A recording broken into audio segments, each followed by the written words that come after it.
What was that market gap that you observed and convinced you that you need to dedicate the rest of your career to problem understanding? Leadership or others coming in to them to say, hey, look, this is our problem. Metaphorically thinking about it maybe for 5 minutes, but not really asking questions to get real deep. And they had misdiagnosed their problem, yet they used open innovation to run a challenge that may or may not have been defined appropriately.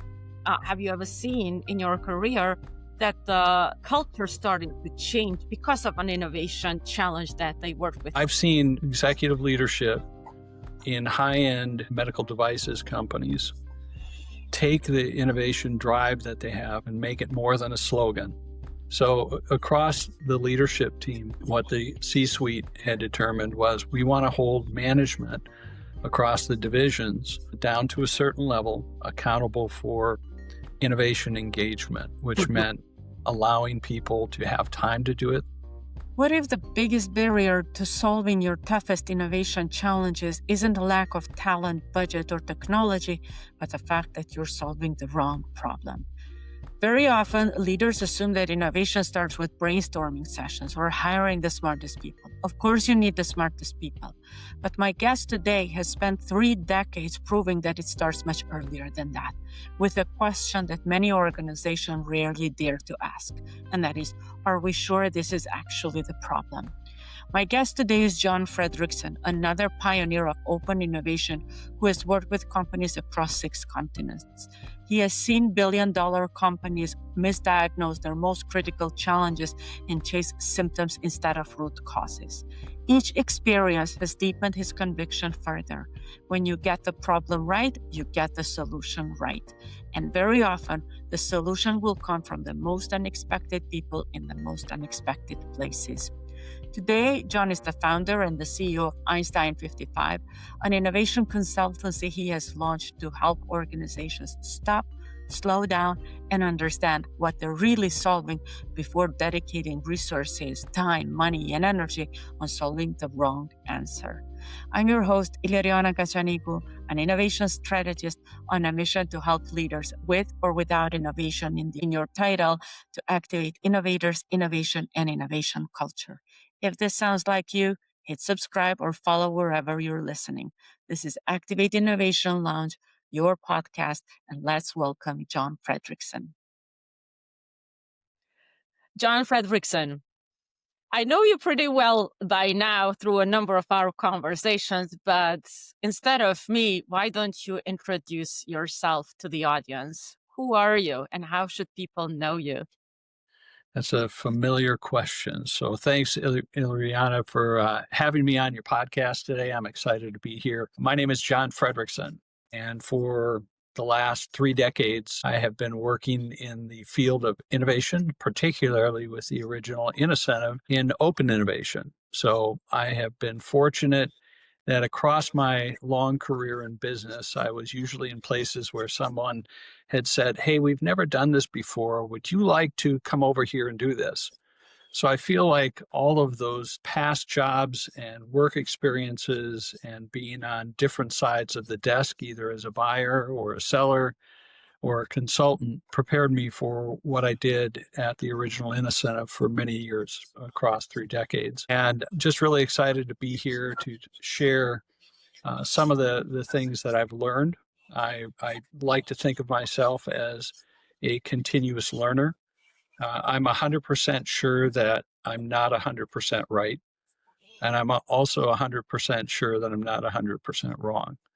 And it's a mindset that I developed over time that fits really well into the world of open innovation, which the original incentive was the leader in. I got the distinct pleasure to work with fantastic people, people that like Eugene Ivanov and Dr. Elaine Chin and Dr. Kelly Higgins, a lot of just really accomplished people.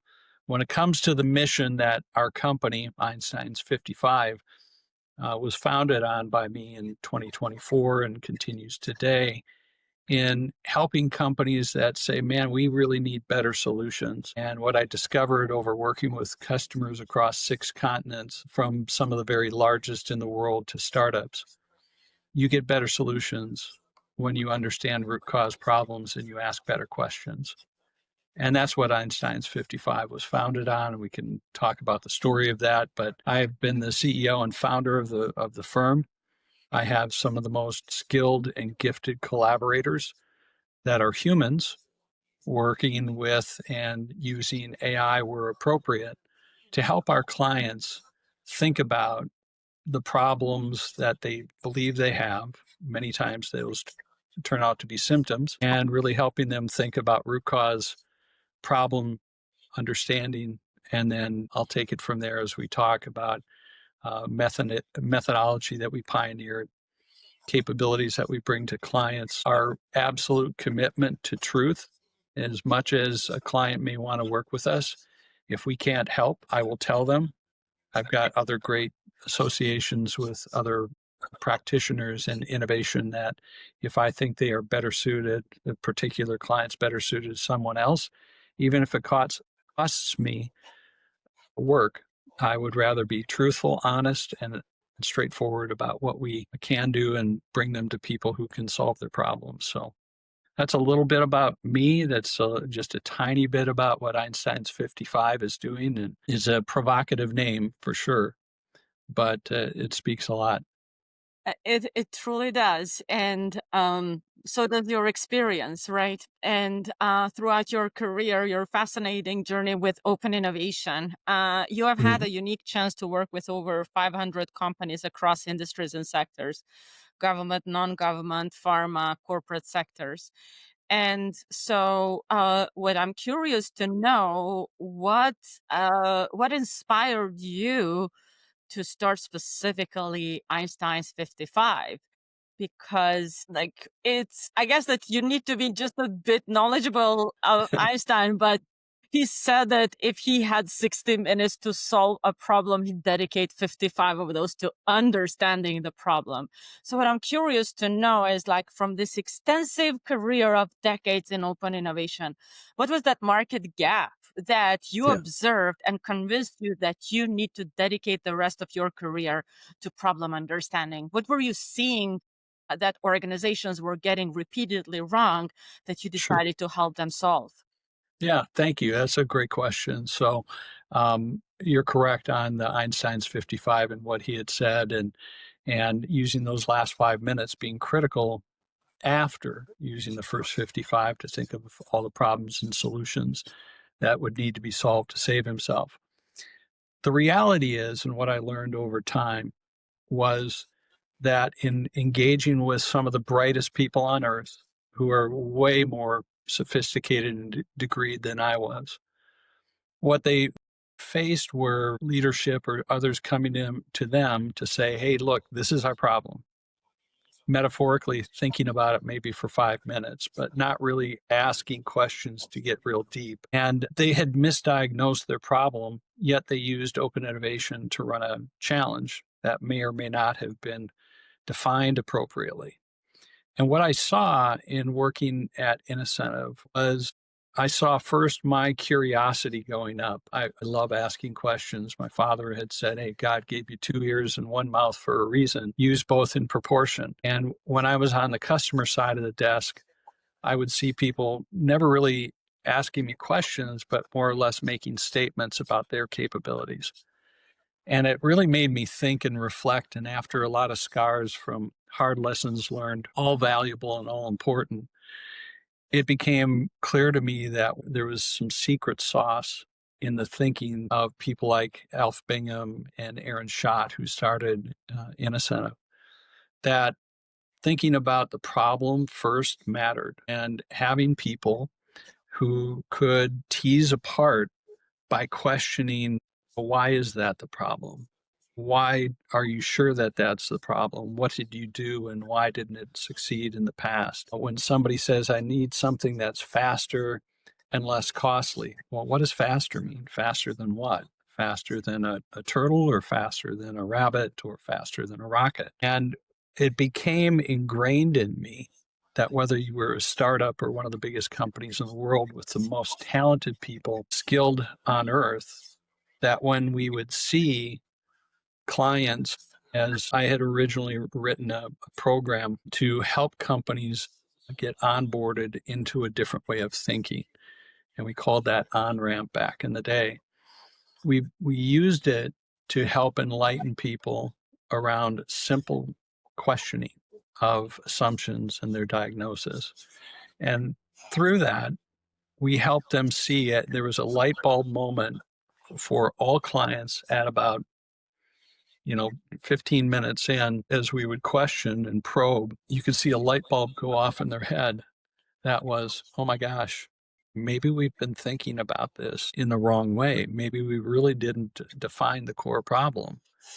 And I saw in the marketplace, especially with the advent of AI and the plethora of software-only platforms out in the world, that what was missing in engaging the crowd was clear, compelling questions that had limitations on what was needed, what was wanted, what was must have, nice to have, all of those things.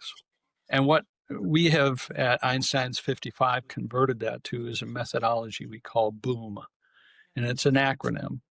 The first BO is for boundary objects. And boundary objects set the plate for solvers anywhere around the world to look at a problem, or experts inside of a company or employees inside of a company to look at a problem that's clear, well articulated, with certain boundaries on it. And that was a core capability in our first program that we wrote, and the execution by our designers is to understand where the real problem was, what was minimally or maximally acceptable to a client, and then be able to craft something that would be clear to people who largely were not in the same industry to be able to look at and address.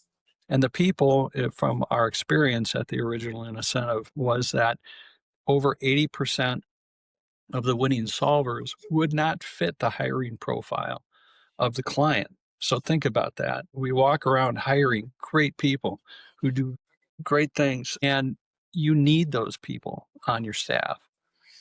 But people come with biases, and you miss things, not on purpose, not by intent. In fact, in the United States every year, over 800,000 people either die or are permanently disabled because of medical misdiagnosis. And in business, it's the same. And so what we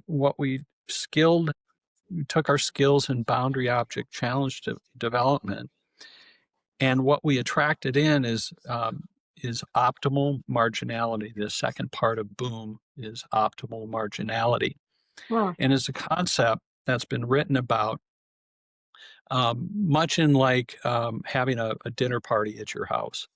And you have some people from work there, some accomplished people, you're talking about something, and all of a sudden somebody walks outside. One of the people in the circle who hasn't been there for the conversation walks by and says, that sounds a lot like what we do in ice cream, when what they were talking about at the table may have had to do with rocket science. And you need those optimal marginality folks on the outside that come without biases to what's always been done.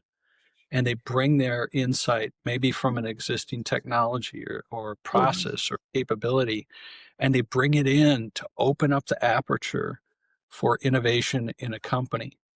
And when our clients did that, and many of the clients I worked with personally did that with our expert designers, it became clear that they finally found what was needed. And then the challenge was developed for the world to understand without a bias as this is the way it's always been done, but come in with something incredible. And that happened countless times over the years I was there, and from the beginning with the original incentive. Jon, this is fascinating, and I want to unpack this further because there's so much to learn about it. But I want to take you to the beginning of the answer, and that is, why do you think organizations don't always start with understanding the root cause, why Mhm. the symptom is the starting point. What holds people back in any kind of organization from maybe taking time to really understand first what needs to be solved? Mhm. It's a great question. I'll go to just some of my experiences with clients, and I know there's people that study this extensively and working with Berkeley's Open Innovation Advisory Group. There's great studies and papers on all of this. My practical experience with clients is sometimes it's a cultural issue.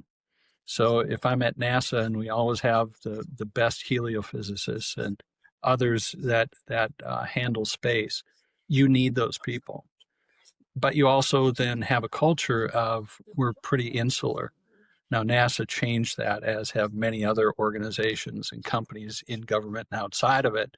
But you have this not invented here kind of culture in many places. Now that's changed, and companies who thought that, like Blockbuster, have gone out of business. So there's lots of stories that had insular thinking about markets and how they did work that have gone out of business. So those are well chronicled.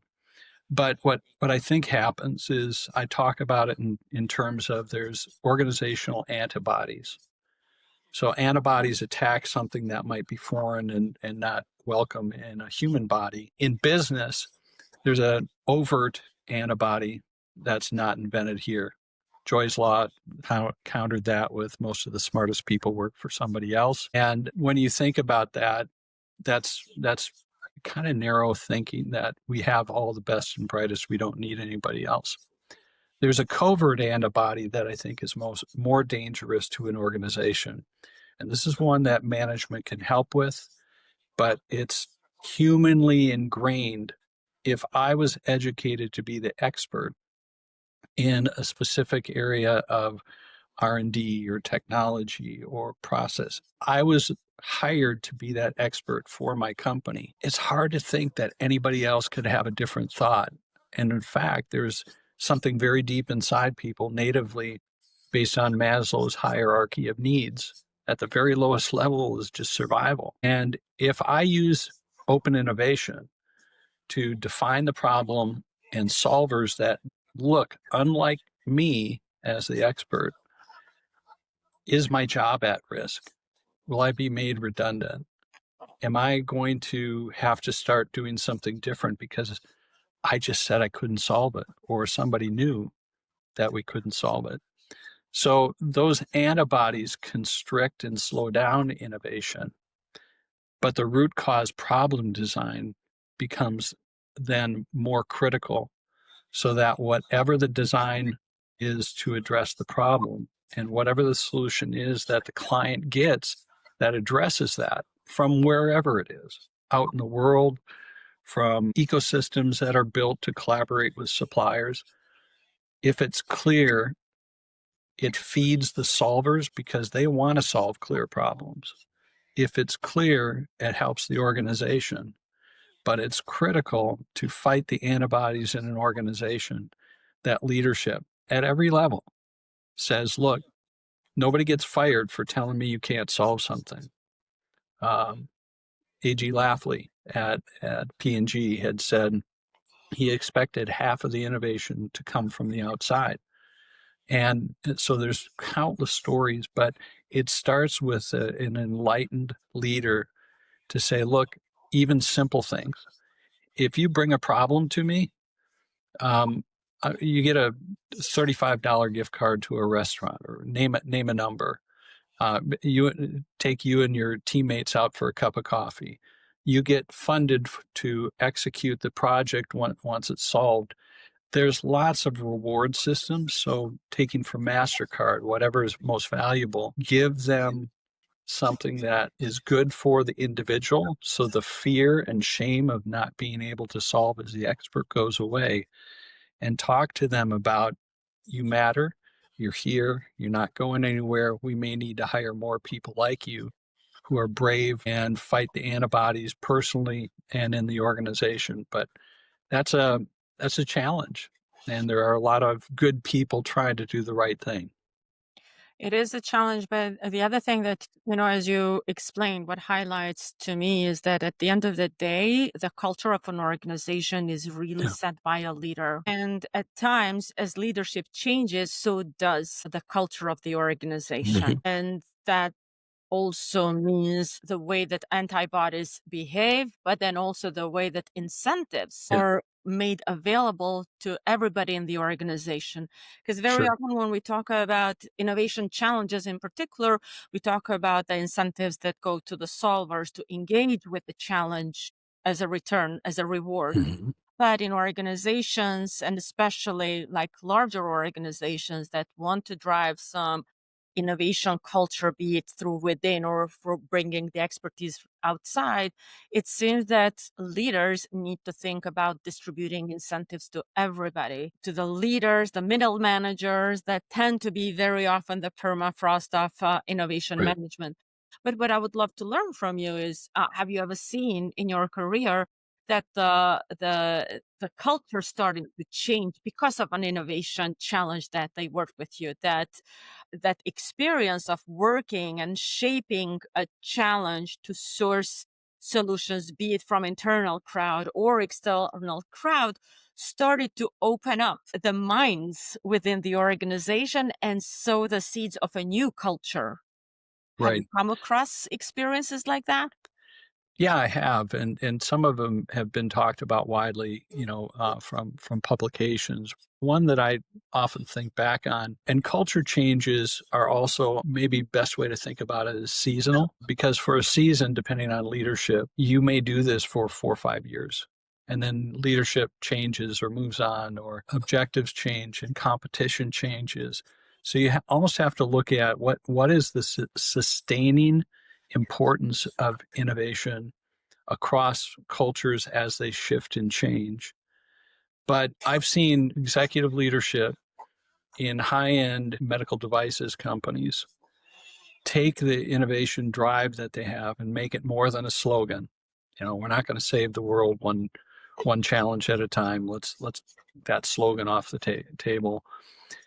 But let's, as leaders, think about incentives that also have kind of a downside to it. You can't think about incentives only as upside. Across the leadership team, what the C-suite had determined was we want to hold management across the divisions down to a certain level, accountable for innovation engagement, which meant allowing people to have time to do it. 3M is famous for doing that, 10% time. But others, so that the leaders of the divisions and other seniors that reported to the C-suite knew that they had innovation objectives that they would get extra credit for, or extra money for. But simple recognition to people that you don't get fired. Here's your $35 card. Here's your monthly newsletter. We published it. We had a CEO writing monthly appreciation emails. In the military, they had challenge coins, and we would do challenge coins for the innovators, and those became sought after. People said, "Man, having that special coin is wonderful." And one of my private sector large energy companies decided to do the same thing, and it does pay dividends. So part of it is enlightened leadership to acknowledge we have a problem if we are stop and go on innovation, because our competitors, especially the smaller ones that might be more nimble, they do innovate faster. They're willing to try things. Our enemies try things faster. It's just being enlightened enough to know these things exist and then driving the change and being relentless about it. Incentives, positive or negative, you may not get as much funding if you didn't meet your innovation quota, if your employees weren't engaged. There's a lot of that. Yeah, and you touched on coins, you touched on incentives, you touched on freedom to fail, freedom to test, freedom to try.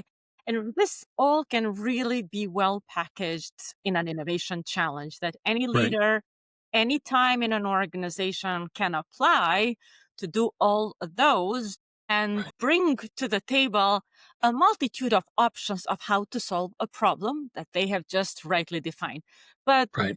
other than my description of an innovation challenge, what is an innovation challenge to you? Well, let's talk about an innovation challenge. And again, it starts with, do you really know what you're solving for?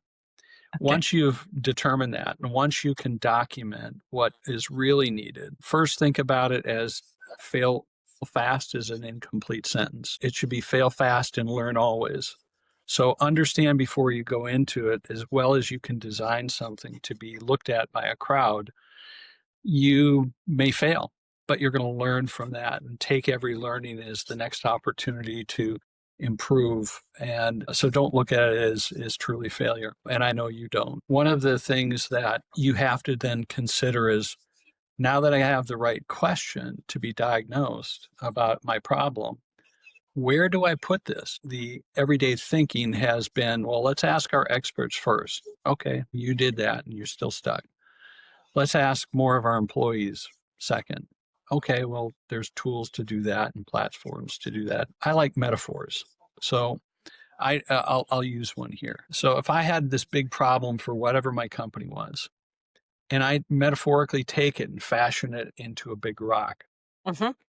and I think about the world in total, because I do believe the cure for cancer is out there. It's just in 1,000 different pieces yet to be discovered and connected together.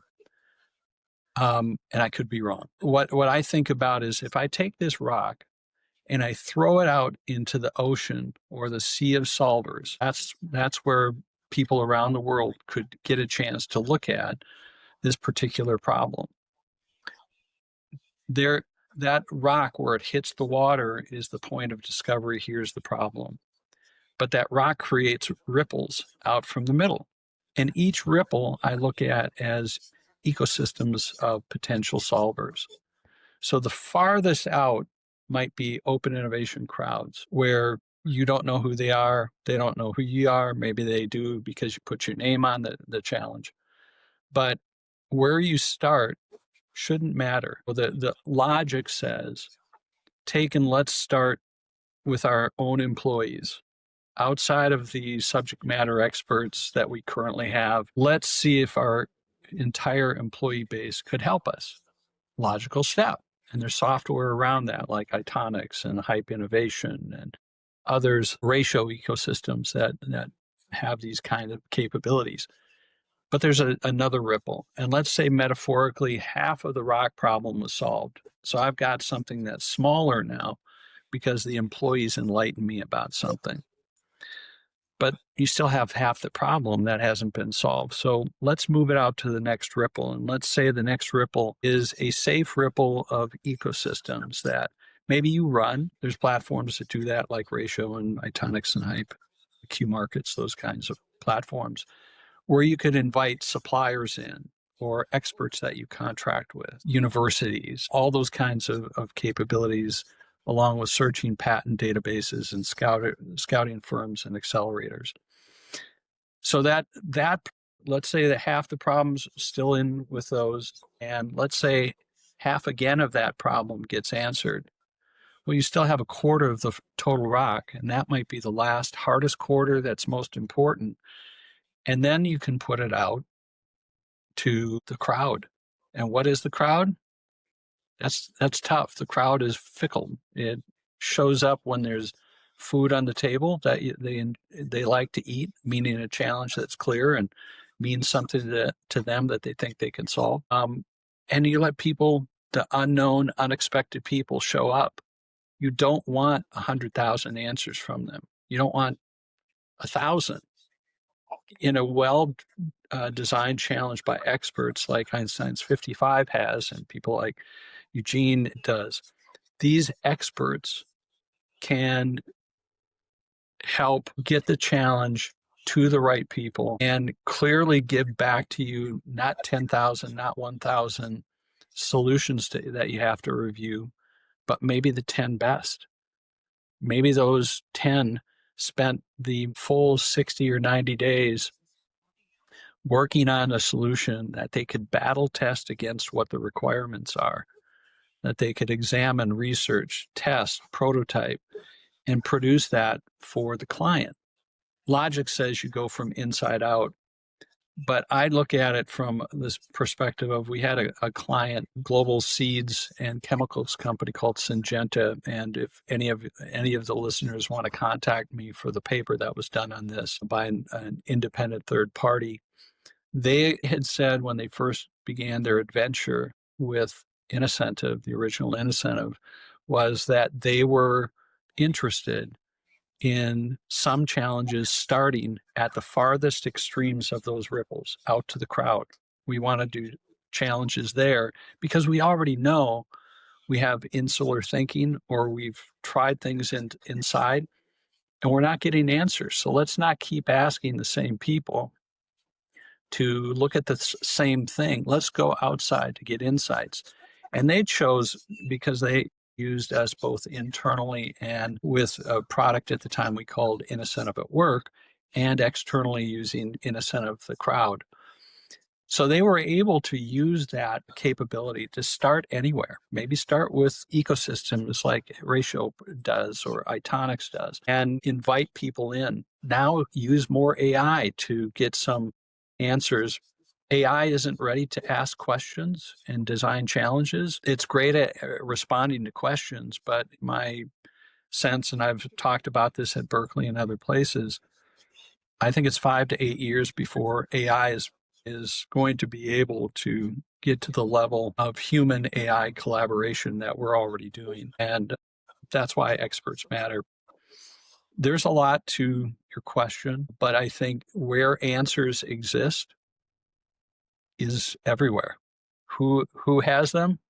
Unknown people with these unexpected solutions. And there's some of the coolest things I've seen in the not-for-profit world with Habitat for Humanity and World Vision, American Heart Association, the Rockefeller Foundation, that people didn't imagine could have helped to save lives and communities from using the crowd. I cannot agree more. And, to run innovation, to support innovation, if you're not innovating yourself, I think the first prerequisite that you need to have is to be open-minded individually, and to recognize that there's always much more out there than in here. As simple as that. That's right. And you mentioned your work with humanitarian organizations, international organizations like Habitat for Humanity. I first got acquainted with Habitat for Humanity in my dear Kosovo right after the war. And that's where I learned the value of openness and the criticality for innovation before I even knew and worked with the word innovation at work. Like, I worked with the Open Society Foundation back in Kosovo. And when you work in a small nonprofit organization and philanthropy, there are just limited things that you can do on your own. But when you open up to work with partners, when you open up to work with the nonprofit organizations, it's really miraculous what you can all do together, and sometimes even empower them. So that's why I learned about innovation and innovation challenges first via grant making.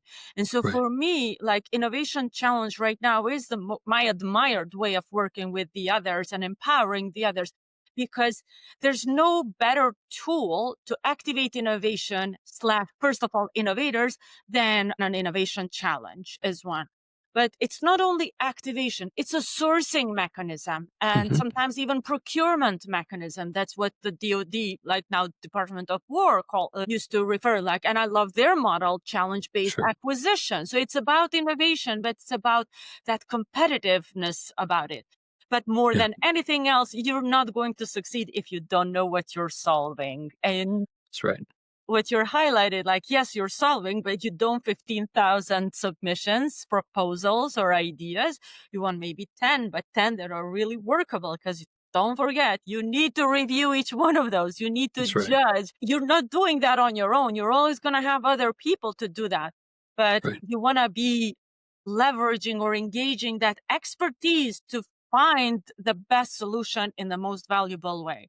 So that's why, you got to be very thoughtful, even with innovation challenges. But Jon, what I also want to know from you, from your firsthand experiences, when innovation challenge is not a good tool to source innovation, to activate innovators. Yeah, I think on that side, I would say open innovation is always going to be difficult if the culture is unaccepting of anything other than what they've always done. I think that's getting to be a lesser problem. Innovation challenges or open innovation or that same methodology applied to asking employees. If you still do not know or understand or are not pursuing root cause, if you think because you're one of the biggest companies on earth that you're insulated from small competitors and startups and taking you over, that is a huge driver. And that's why I spend a lot of time with clients trying to help them understand what's preventing you from moving forward. Another big factor is intellectual property. I have some of my best friends are attorneys, so I'm not being critical of their profession. And rightly so, there are concerns in big organizations, big competitive organizations, in high stakes, high revenue areas. Intellectual property matters. Who initiates it, who owns it, who can use it, who's licensing it. You have to have a pragmatic conversation, and I've done hundreds of these with attorneys when I was at the original incentive. Those conversations about what open innovation or prize challenges and competitions, to use a U.S. government vernacular, those things are important, but don't let your IP stand in the way of that. And here's why. Here's how you're protected. If you want to protect your brand and everything else, you can be anonymous in a challenge. Solvers don't care as long as they know I could get paid for this. If the award is a fair award, and that's always debatable, and we can talk about that as a follow-up question. But knowing that you, the company, don't have to disclose intellectual property that you don't want to. And if you do, you can mask it. And at the time, Incentive then had agreements that looked at the intellectual property rights from a solver's perspective and from the client's perspective. So solvers would allow their thought, their idea, their technology, their work to be evaluated by the client. And that evaluation had an evaluation period tied to it. It had specific language in the agreements that withstood the test of time, that the client couldn't use what they didn't already have prior art in. So maybe a solver went down the same path, did the same experiments, used the same process that had been documented by the company for drug discovery or engineering of something. The client had prior art that was documented, and attorneys would say, yeah, we do, and that's good. So you have your prior art, no matter what the solver had told you that was the same. Anything that would be new and different that could be intellectual property, the solver had to certify that it was theirs, they didn't take it from somewhere else, all the work that they submitted was theirs, and that they were held liable if it wasn't, for recourse by the client if the client said, hey, we just got hit by somebody else who said they had a patent on this. So there was a dual side of what we put together that worked well to represent and communicate to attorneys about how what they saw, they had a limited period of time to evaluate against the criteria. If somebody solved it against the criteria, there was an obligation to pay. If the payment was for either a license to the intellectual property or a transfer of intellectual property, that was made clear at the beginning. Mm-hmm. Once the winner had been declared, there's not a second negotiation of somebody to say, well, it's worth more than $30,000. I want $30 billion for that. That had already been previously agreed by the solver. So it was very complete to close the loop on a big sticking point for a lot of clients or companies, which is the intellectual property acquisition and ownership.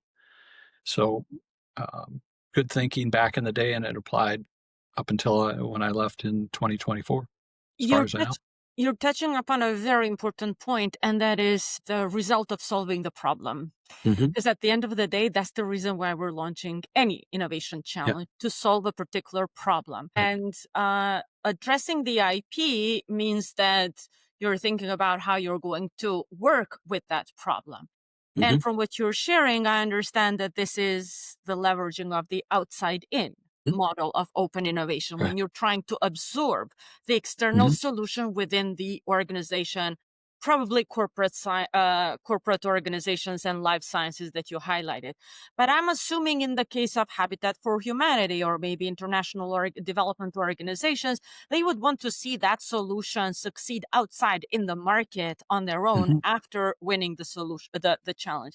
But Correct. still, here what I'm curious to learn from you is, what have you seen with the winners happening? What are some of the best examples you've seen in your career, and what are some of the worst examples that you've seen that you draw lessons from? Sure. Yeah, that's a great question. So the great examples are where the solvers have been brought in to the company after finding a winning solution, engaged beyond the initial award that they won, to help them fill a gap in skills. Again, it didn't mean that somebody else got fired at the company, but they would come in with a different mindset, skill set, to be able to talk in more depth about their solution. There was a challenge for one of our clients who needed to keep the issue silent, and this was done just over the start of COVID, and the solvers, who had to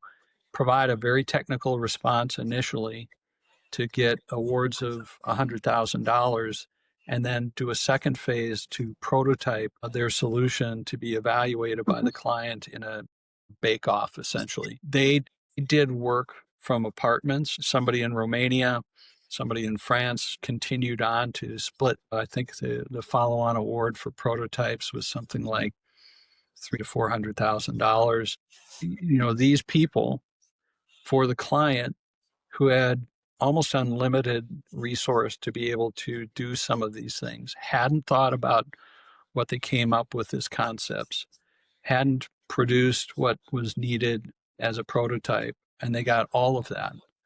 And so solvers with enlightened clients who aren't afraid of, we didn't hire them, but we want to contract with them, those people really made a big difference. Where it goes wrong is when a solver comes in, and I haven't talked to too many of these, but if a solver comes in, provides the rationale, works with the organization, and you talk to them later and they say, yeah, they really didn't care. They had to spend some money and they invited us in.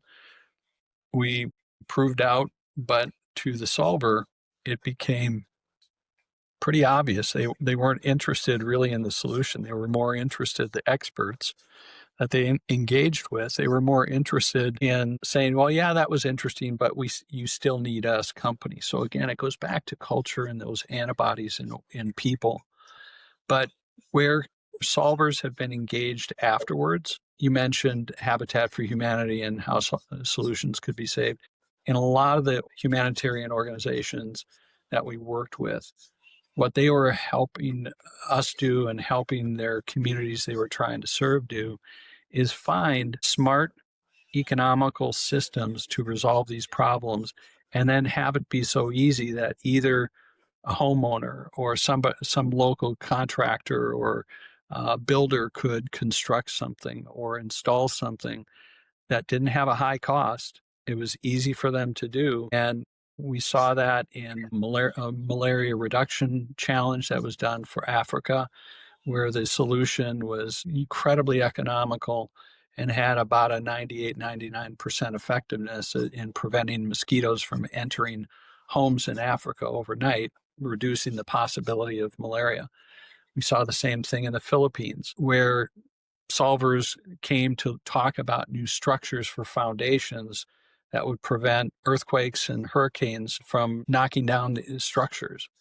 And so the objective, to the extent possible, especially in the humanitarian world, is let's have something that could be used by multiple people, not IP protected, shareable. And there's ways to write those terms in agreements. And we did that in some ways in a lot of ways for the U.S. government, who did a lot of challenges with us in identifying government use rights licenses. So whoever provided the answer still owned the technology. The government had a right to use it, but the solver could still monetize it for themselves. So we did a lot of that, and I spent a lot of time with people doing that. Yeah, that's provided by America Competes Act. That the IP remains with the solver, and depending on the department and the design of the challenge, the price competition in this case, then sometimes some of those have offered opportunity to benefit from other procurement vehicles of the federal government and become contractors with the government. So I always remain a big fan of federal government price competitions being excellent opportunity for startups, especially because if they can win the challenge, that is a validation of the market demand for their solution and opportunity to grow the business. But when it comes to IP, going back, the more that I think about it, I think IP does remain an issue that needs to be treated very carefully, especially among organizations, probably corporations or for-profit, when they are seeking to acquire the solution and to acquire innovation or innovative sources, innovative solutions from outside. But when running inside an organization, it's part of the work for work time. So the IP should become part of the ownership of the organization. And I take good always example from the TD Bank here in Canada and North America and United States. And they run internal challenges. They have the Ideate program. And as a result of that program, they have filed for over 1,600 IPs with their employees' names in those. And so that's a huge accomplishment, because probably there are so many people in organizations that would never think of themselves as inventors and to go and file for an IP protection. But here's the organization that is doing that jointly. And similar for the outside model. So I still believe that, yes, innovation challenges can go wrong, as you're highlighting. If you don't know the problem that you're solving, people will come, solve, and leave because they'll start thinking that you really didn't want to solve it, or you're trying to solve a wrong problem. So you cut off your own trust before you even have gained it. So you have to think about that, because innovation challenge could be something that you're doing once a year, maybe, because it's not something that you're going to leverage as an organization regularly. It might not be a valuable tool all the time, but when you do it, you still want to build your own crowd, build your own audience, leverage, engage with people who took their time to dedicate their expertise, knowledge, and passion to solving the problem that you are challenged with.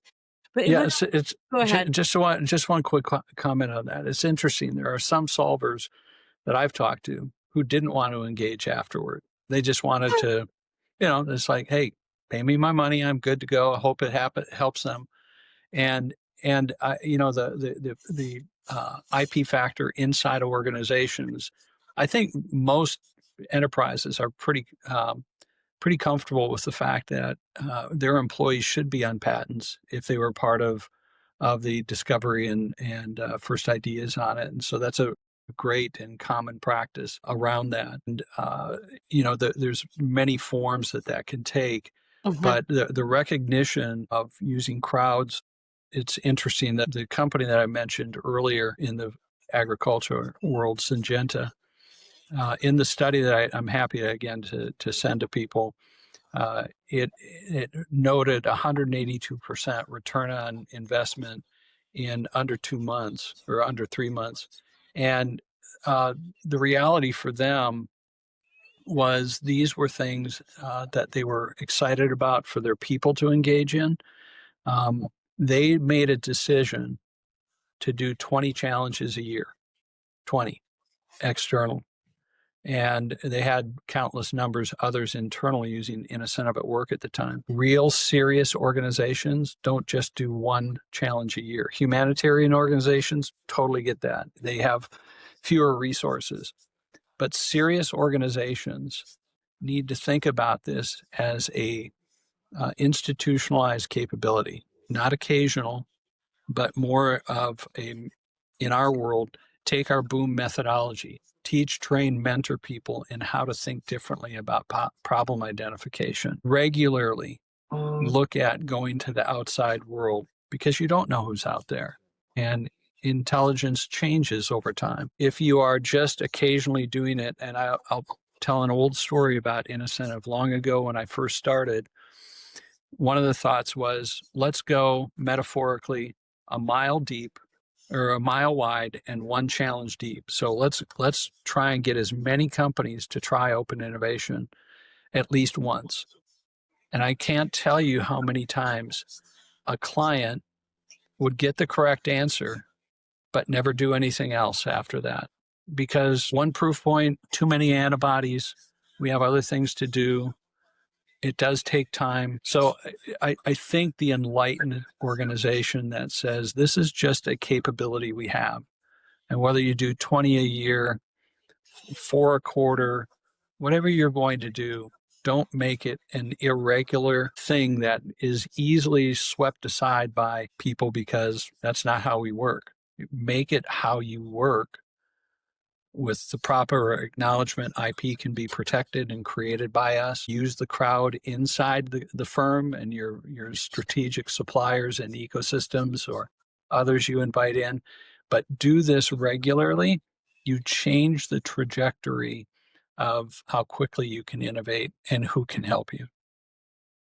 Jon, are we going to see a lot of replication of Procter's and Gamble's Connect and Develop? Because that's one of the companies that comes to my mind as a very regular user of open innovation method. Like in the times that we're living right now, we're seeing innovation labs being closed down, innovation teams being disassembled. So we were seeing organizations stopping to innovate in an effort to cut costs. So I think it's going to be a bit challenging to convince leaders to leverage open innovation continuously as a method of choice to lead innovation in an organization.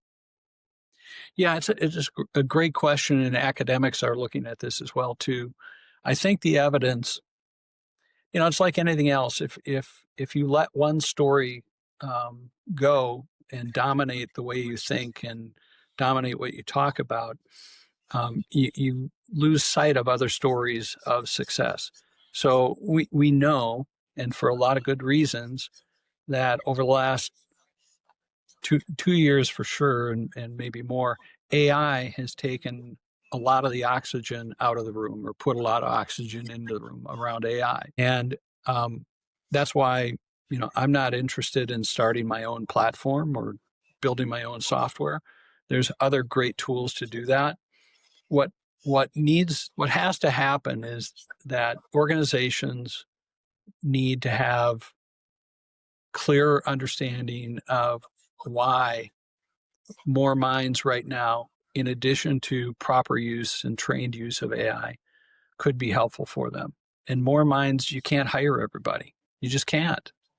And if Torvald's correct that in software all problems are shallowed, when you have enough eyeballs on them, get more eyeballs. And especially if you have a pay for performance scenario with open innovation where you don't make an award unless or until somebody solves a problem.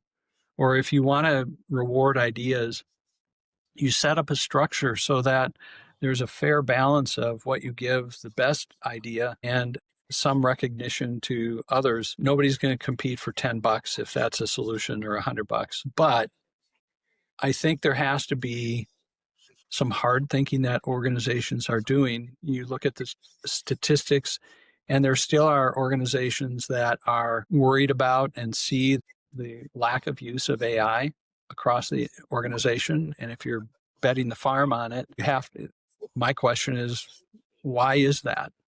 Why is there the adoption low? Why is the success low? And keep asking. It's no different than what we do at Einstein's 55. Get to the root cause problem.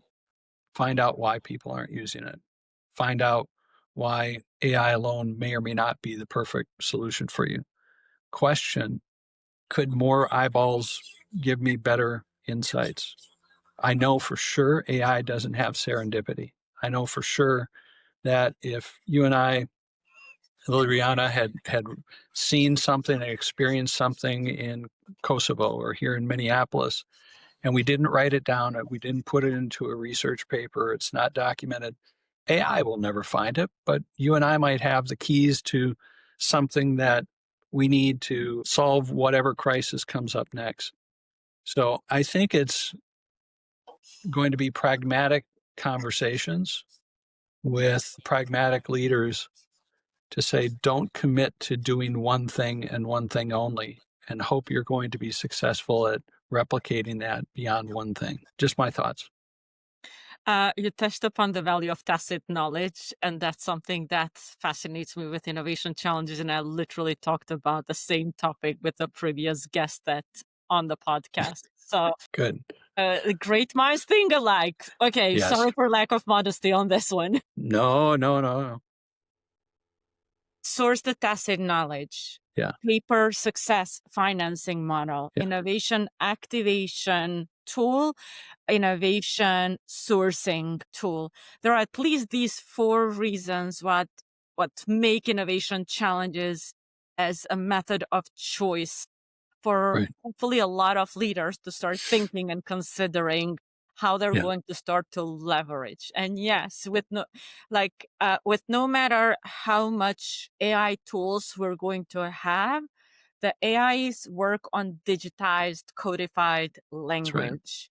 That's right. That's why we need to use even more innovation challenges now to bring to the tacit knowledge of people that is nowhere digitized, the experiences, the passions, the curiosities, the questions, the expertise accumulated through lifetimes to solving problems that we have defined carefully and shaped them in a very engaging and exciting process called innovation challenge. Jon, Right. before I let you go back to the rest of your day, what is one question about innovation, problem solving, root cause analysis, and innovation challenges in all this little constellation that you are still puzzled about, have not figured out the answer, but you would be curious to learn from the audience of the podcast what they have to say about it? Sure. What could be that question?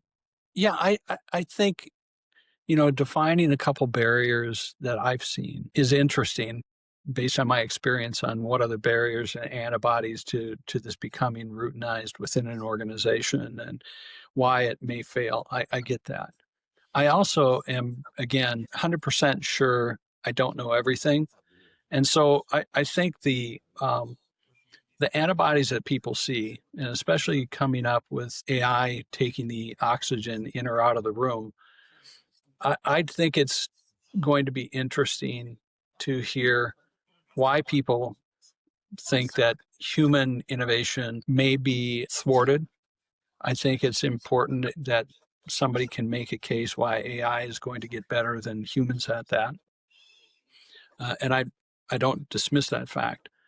But I think there are probably barriers I just haven't touched into beyond IP, beyond the antibodies. And that could be cultural, it could be geographical, it could be based on genders. We're doing some work with a partner of mine in London on designing challenges that could be culturally or gender wise revamped so that women answer differently to a challenge versus men, or somebody in Africa or Eastern Europe answers a question that's framed differently to talk to cultural norms that people there may have different than elsewhere. So those are things we're exploring. So if listeners, if watchers have thoughts on that, again, you'll probably put my email in the box, but I'm easy, jon.fredrickson@einsteins55.com. And if you have insights, I'd love to hear them. I'd love being proven wrong as much as I like to try and be right, because that's how we learn. That's how we get better. We're available on YouTube, Spotify, and Apple Podcasts. The first two do have the commenting section. So I'm really hoping to see what are people going to share about the barriers. And what I would add to that is add your insights as both the leader and a potential solver. What are the barriers you see as a leader? What are the barriers as a solver or inventor or innovator at a workplace or at an ecosystem? 100%. Yeah, and solvers, I love you. You guys are making the difference in the world. Never forget that. And anybody can be a solver. So don't sell yourself short. Jon, it has been an absolute pleasure to talk to you and to host you today. I look forward to a lot of more conversations like this. Thank you, dear. Jon reminded us today that innovation doesn't start with the answer. It starts with getting the question right. And the best solutions often come from people we would never think to hire. He also left us with 2 questions that he is still struggling with, and he's very curious to learn from you. The first question is about the barriers. What stops innovation from becoming a routine in your organization? If you're a leader, where does it break down? If you're a solver, what gets on your way? The second question is about AI. He wants to know why people think that human innovation may be thwarted by AI. If you believe this is where we're headed, share your perspectives. Drop your thoughts in the comments, DMs, voice, or video message. And if today's conversation sparked your curiosity to learn more about how to run your challenges and activate innovators, visit opensaltstudio.com. We empower leaders with or without innovation in title to build innovation programs and create cultures where innovation becomes a norm and not a theater. I'm your host, Ileriana Caccianico, and this is Activate Innovation Lounge. Until next time, stay curious and keep activating.